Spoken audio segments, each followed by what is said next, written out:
Another day, another basketball stories na naman ang pagkikwentuhan natin. At ngayon nga yung balitang may 5 players nga daw ang out ngayon sa Los Angeles Lakers. At ang balitang 3-team trade na magagawa ngayon ng Golden State Warriors. Makalipas nga ang 3 araw na pahinga ng Los Angeles Lakers, ay magpapatuloy na ang muli ang kanilang game bukas na umaga laban sa kupunan ng Utah Jazz. Pero kahit man nga mahaba-haba ang kanilang bakasyon ay hindi pa rin naman nga ito para maging sapat na makarecover ang kanilang mga manlalaro na nagtamo ng injury.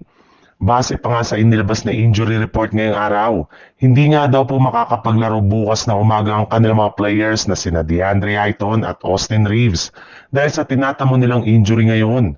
Bukod rin nga sa kanilang dalawa, nakalista na rin naman nga bilang probable si Maxi Kleber. Questionable naman si Gabe Vincent habang posible rin naman nga na hindi dito makapaglaro si Bronny James na kasalukuyang naglalaro ngayon sa kanilang G League team na South Bay Lakers. Kaya inaasahan nga na magiging underman ng Lakers sa kanilang magiging game laban sa Utah Jazz.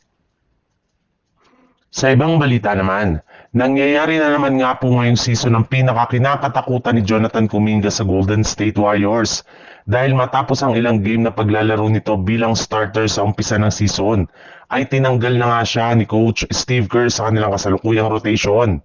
In fact, kahit man nga wala siyang tinatamo ngayong injury ay hindi pa rin nga na pinaglalaro siya o bigyan man lang ng playing time sa kanilang last game laban sa Chicago Bulls. At sa inaasahan nga na pagbabalik ni Stephen Curry sa kanilang lineup sa susunod nilang laban, ay inaasahan nga na hindi na naman siya makakapaglaro at makakasama sa kanilang magiging starter. Kaya dahil dyan, mas mabuti na lamang nga na kung gagamitin na lang nila si Jonathan Kuminga para makagawa ng 3-team trade kasama ang mga team ng Chicago Bulls at Dallas Mavericks. Bali dito nga ay makukuha ng Bulls si Kuminga Dallas 2030 second round pick at isang 2032 second round pick.